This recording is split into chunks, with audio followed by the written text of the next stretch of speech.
Sir ಇದೇ Robert title ಹೆಂಗೆ ಹುಡ್ತು ಅಂತ ಹೇಳ್ತೀನಿ ಕೇಳಿ.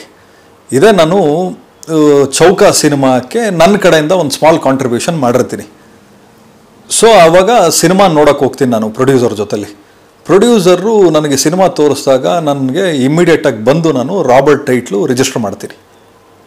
ರಾಬರ್ಟ್ ಟೈಟ್ಲು ಅಂದರೆ ನಾನು ಹೇಳ್ತಾ ಇರೋದು ಯಾವಾಗ, ಇನ್ನೂ ಸಿನಿಮಾ ನಾವು ಇನ್ನೂ ಮಾತುಕತೆ ಕೂತಿರಲ್ಲ, ಆವಾಗಲೇ ನಾನು ಇನ್ನೂ ದರ್ಶನ್ ಅವ್ರಿಗೂ ಅಡ್ವಾನ್ಸ್ ಕೊಟ್ಟಿರಲ್ಲ, ಆವಾಗಲೇ ನಾನು ಟೈಟ್ಲು ರಿಜಿಸ್ಟರ್ ಮಾಡಿ ಇಟ್ಕೋತೀನಿ.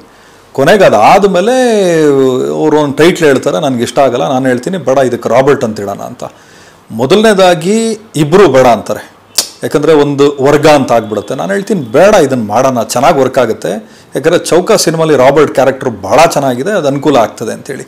ಹಂಗಾಗಿ ರಾಬರ್ಟ್ಗೆ ಅಂತೇಳಿ ಕತೆ ಹುಟ್ಟಿದ್ದು. ಯಾರೂ ಅಷ್ಟೇ, ಯಾರಿಗೂ ಕೊಟ್ಟಿಲ್ಲ. ನಾನು ದುಡ್ಡು ಕೊಡದೆ ಹೋಗಿದ್ರೆ ಕೆಲಸ ಮಾಡ್ಬಿಡೋರಾ? ನೀವು ಯೋಚನೆ ಮಾಡಿ. ನನ್ನ ಪ್ರಶ್ನೆ ಇಷ್ಟೇ, ದುಡ್ಡು ಕೊಡದೆ ಹೋಗಿದ್ರೆ ಕೆಲಸ ಆಗ್ಬಿಡೋದಾ?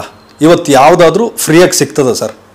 ಇವತ್ತು ಟೈಟ್ಲು ರಿಜಿಸ್ಟರ್ ಮಾಡೋದಕ್ಕೂ ಕಾಸು ಕೊಡಬೇಕು ಸರ್, ಟೈಟ್ಲು ರಿಜಿಸ್ಟರ್ ಮಾಡೋಕ್ಕೂ ಕಾಸು ಕೊಡಬೇಕು. ಆ ಕಾಸು ಹಾಕಿದವ್ರು ಯಾರು? ಕಂಪ್ಲೇಂಟ್ ನಾನು ಕೊಟ್ಟಿದ್ದ ಸರ್? ನಾನು ಕೊಟ್ಟಿಲ್ಲ. ಕಂಪ್ಲೇಂಟ್ ಕೊಟ್ಟವರು ಅವರು ಯಾವ ಹಂತದಲ್ಲಿದೆ ಸರ್? ಇವತ್ತು ನಾನು ಲೀಗಲ್ ಕಾನ್ಸಿಕ್ವೆನ್ಸಸ್ ಎದುರಿಸೋಕ್ಕೆ I am ready to fight. I am not the one who like compromises with each and every one. ನಾನು ಯಾವುದೇ ಸಮಸ್ಯೆ ಬಂದಾಗಲೂ ತಾವು ನೋಡ್ಕೊಂಬಂದಿದ್ದೀರಿ ಸರ್, ನಾನು ಒಳ್ಳೇದು ಕೆಟ್ಟದ್ದು ಎಲ್ಲ ನೋಡ್ಕೊಂಬಂದಿದ್ದೀರಿ, ನಾನು ಹೇಳು ಬೀಳು ನೋಡಿದ್ದೀರಿ. ಇವತ್ತಿನವರೆಗೂ ಏನೇ ಸಮಸ್ಯೆಗಳು ಬಂದಾಗ ನನ್ನ ಮಾಧ್ಯಮಗಳಿಗಾಗಲಿ ಜನಗಳಿಗಾಗಲಿ ಪ್ರತಿಯೊಬ್ಬರಿಗೂ ನಾನು ಧೈರ್ಯವಾಗಿ ಉತ್ತರ ಕೊಟ್ಟಿದ್ದೀನಿ ಹೊರತು ಎಲ್ಲೂ ನಾನು ಕದ್ದಾಡಿಲ್ಲ ಸರ್. ತಾವೇ ಯೋಚನೆ ಮಾಡಿ.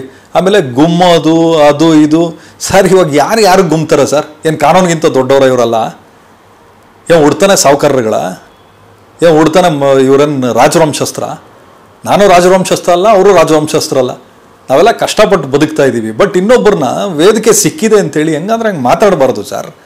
ಈಗ ನೀವು ಯೋಚನೆ ಮಾಡಿ, ಅಲ್ಲಿಗೆ ನನಗೇನು ಅನಿಸ್ತದೆ, ಬಿಡಪ್ಪ ಆಯಿತು ಮಾತಾಡಿದಾರೆ ದೊಡ್ಡವರಾಗಲಿ, ನಾನು ಯಾಕೆ ಉತ್ತರ ಕೊಟ್ಟು ಅವ್ರನ್ನ ಇದು ಮಾಡ್ಕೊಳ್ಳಿ. ಇವಾಗ ಸಿನಿಮಾ ಆಗೋವರೆಗೂ ನಿರ್ಮಾಪಕರು, ಸಿನಿಮಾ ಆದಮೇಲೆ ತಗಡು ಏನು ಮಾಡ್ತೀರಿ? ಇದೇ ತಗಡು ತಾನೇ ರಾಬರ್ಟ್ ಸಿನಿಮಾ ಮಾಡಿದ್ದು. ಇವತ್ತು ಹೇಳ್ತಾರಲ್ಲ ಹಂಗಾದರೆ ನಂದೇ ಅಂತ. ಹೌದು ನಿಮ್ಮದೇ. Face of the project Darshan ಅವರೇ, ಉಮಾಪತಿ ಅಲ್ಲ sir. Face of the project ಬಂದು ದರ್ಶನ್ ಅವರೇ, ನಾವು ಒಪ್ಕೋತೀವಿ ಅದನ್ನು. ಬಟ್ ಟೈಟ್ಲ್ ಕೊಟ್ಟಿದ್ದು ದರ್ಶನ್ ಅವರೇ. ಕತೆಗೆ ಹಣಕಾಸು ಬಂಡವಾಳ ಹಾಕಿದವ್ರು ಯಾರು ಸರ್? ಕೇಳಿ ಇವತ್ತಿಗೂ ಸರ್. ಇದು ನನ್ನ ಮನಸ್ಸಾಕ್ಷಿಗೆ ನಾನು ಪ್ರಶ್ನೆ ಮಾಡಿಕೊಂಡ್ರೆ ನನಗೆ ಉತ್ತರ ಸಿಗ್ತದೆ ಸರ್. ನಾನು ಜೋಶಲ್ಲಿ ಹೇಳ್ಬಿಡ್ಬೋದು ಸರ್, ನಿಮಗೆ ಮೆಚ್ಚೋಕೆ ನಾನು ಏನು ಬೇಕಾದ್ರೂ ಹೇಳ್ಬೋದು ಸರ್, ನಿಮ್ಮನ್ನು ನಂಬಿಸೋಕ್ಕೆ. ನಂಬೋದು ಬಿಡೋದು ನಿಮಗೆ ಬಿಟ್ಟಿರೋದು. ಬಟ್ ನಮ್ಮ ಮನಸ್ಸಾಕ್ಷಿಗೆ ಯಾರೂ ಸುಳ್ಳು ಹೇಳ್ಕೊಳಕ್ಕಾಗಲ್ಲ ಸರ್. ಎಲ್ಲ ಮಾಧ್ಯಮಗಳಲ್ಲೂ ಎಲ್ಲ ಒಂದು ಇದರಲ್ಲೂ ನಾನು ನೇರವಾಗಿ ಒಪ್ಕೊಂಡಿದ್ದೀನಿ. ಹೌದು, ಟೈಟ್ಲು ಬಂದು ದರ್ಶನ್ ಅವ್ರು ರೆಫರ್ ಮಾಡಿ ರಿಜಿಸ್ಟರ್ ಮಾಡ್ಕೊಂಡಿದ್ದೀನಿ. ಅದಾದಮೇಲೆ ಕಾರಣಾಂತರಗಳಿಂದ ಟೈಟ್ಲ್ ಎಕ್ಸ್ಚೇಂಜ್ ಆಗ್ತದೆ. ಬಟ್ ಆಯಿತು ಸರ್, ಟೈಟ್ಲ್ ಎಕ್ಸ್ಚೇಂಜ್ ಆಯಿತು, ಓಕೆ. ಕತೆ ಯಾರು ದುಡ್ಡಲ್ಲಿ ಮಾಡಿಸಿದ್ದು?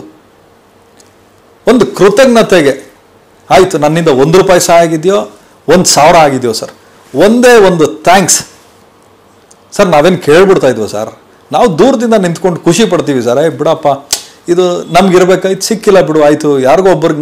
ನಾನು ಯಾವತ್ತಿಗೂ ರಾಕ್ಲೇನ್ ಅವ್ರನ್ನ ಆರಾಧಿಸೋನು. ಬಿಡಪ್ಪ ನನಗೆ ಅವ್ರ ಬ್ಯಾನರಲ್ಲಿ ಬಂದು ಇದು ಎಷ್ಟು ಖುಷಿ ಆಯಿತು ಅಂದರೆ, ಬಿಡಪ್ಪ ನನ್ನ ಸಿನಿಮಾ ಅದು ಅಂತ ಅನಿಸ್ತು. ಥಿಯೇಟ್ರ್ಗಳವ್ರು ಬಂದು ಇಲ್ಲಿ ಉಪಾಧ್ಯಕ್ಷ ವ್ಯಾಪಾರಕ್ಕೆ ಕೂತಾಗ ಹೇಳೋರು, ಸರ್ ಹೌಸ್ಫುಲ್ ಬೋರ್ಡ್ ಬಿದ್ದಿದ್ದು ನೋಡಿ ಎಷ್ಟೋ ವರ್ಷ ಆಯ್ತು. ನಾನು ಇರೋದನ್ನೇ ಹೇಳಿದ್ದೀನಲ್ಲ, ನಾನೆಲ್ಲಾದರೂ ನಾಲ್ಗೆ ಹರಿಬಿಟ್ಟಿದ್ದೀನ ಎಲ್ಲಾದರೂ? ಯಾರಿಗೂ ವಾರ್ನಿಂಗ್ ಕೊಡೋಕ್ಕಾಗಲ್ಲ, ಯಾರಿಗೂ ವಾರ್ನಿಂಗ್ ಕೊಡೋಕ್ಕಾಗಲ್ಲ. ವಾರ್ನಿಂಗ್ ಕೊಡೋನು ಮೇಲೆ ಭಗವಂತ, ನಮ್ಮ ಮನೇಲಿರೋ ತಾಯಿ ತಂದೆ ಬಿಟ್ಟರೆ ಇನ್ಯಾರೂ ವಾರ್ನಿಂಗ್ ಕೊಡೋಕ್ಕಾಗಲ್ಲ ಸರ್. ಅಂಥ ವಾರ್ನಿಂಗ್ಗಳಿಗೂ ನಾನು ಕೇರು ಮಾಡೋ ವ್ಯಕ್ತಿ ಅಲ್ಲ. ಇಂಥ ಬೇಕಾದಷ್ಟು ವಾರ್ನಿಂಗ್ಗಳೆಲ್ಲ ನಾನು ಡಸ್ಟ್ಬಿನ್ ಬಿಸಾಕ್ಬಿಟ್ಟು ಹೋಗ್ಬಿಟ್ಟಿದ್ದೀನಿ ಸರ್. ಈ ಥರ ವಾರ್ನಿಂಗ್ ಕೊಟ್ಟಿರೋರೆಲ್ಲ ನಾನು ನೋಡ್ಬಿಟ್ಟಿದ್ದೀನಿ. ಇಲ್ಲಿ ದೇವ್ರು ನೋಡ್ಕೋತಾನೆ ಸರ್. ಬಟ್ ನಾನು ಒಂದು ನೋಡಿ ಸರ್, ನಾನು ವ್ಯಾಪಾರ ಮಾಡೋ ಜಾಗದಲ್ಲಿ ನಿಂತ್ಕೊಂಡು ಹೇಳ್ತಾ ಇದ್ದೀನಿ, ನಾನು ದೇವ್ರ ಮೇಲೆ ಪ್ರಮಾಣ ಮಾಡಿ ಹೇಳ್ತೀನಿ, ಯಾವುದೇ ಪಬ್ಲಿಸಿಟಿ ಇರ್ಬೋದು ಅಥವಾ ಕಾಂಟ್ರವರ್ಸಿ ಕ್ರಿಯೇಟ್ ಮಾಡೋಕ್ಕೆ ನಾನು ಹೇಳಿರುವಂಥ ಮಾತುಗಳೆಲ್ಲ ನನಗೆ ಅವಶ್ಯಕತೆಯೂ ಇಲ್ಲ ಸರ್. ನಾನು ಖುಷಿಯಿಂದ ನನಗೆ ಒಬ್ಬರು ಮಾಧ್ಯಮ ಮಿತ್ರರು ಕೇಳ್ತಾರೆ ಆಫ್ ದಿ ರೆಕಾರ್ಡ್, ನೋಡಿ ನಿಮ್ಮ ಬ್ಯಾನರ್ ಮಾಡಬೇಕಾಯ್ತು, ಹಿಂಗೆ ಅನ್ಯಾಯ ಮಾಡಿಬಿಟ್ರೆ. ಬಿಡಿ ಬ್ರದರ್, ಏನೋ ನಮ್ಮ ಮನೆ ಬರದಲ್ಲಿ ಬರ್ದಿರಲಿಲ್ಲ.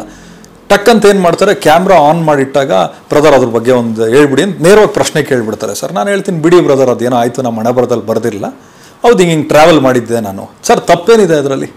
ತಾವೇ ಹೇಳಿ ಸರ್, ಏನಾದರೂ ತಪ್ಪು ಮಾತಾಡಿದ್ದೀನಿ ನಾನು? ಅದು ಬಿಟ್ಬಿಟ್ಟು ತಗಡು ಗಿಗಡು ಅಂತಂದರೆ ಯಾರಿಗೆ ತಗಡು ಅನ್ನೋಕ್ಕೆ ಸಾಧ್ಯ? ಯಾರಿಗೆ ವಾರ್ನಿಂಗ್ ಕೊಡೋಕ್ಕೆ ಸಾಧ್ಯ? ಯಾರಿಗೆ ಗುಮ್ಮೋಕ್ಕೆ ಸಾಧ್ಯ? ತಾವೇ ಯೋಚನೆ ಮಾಡಿ.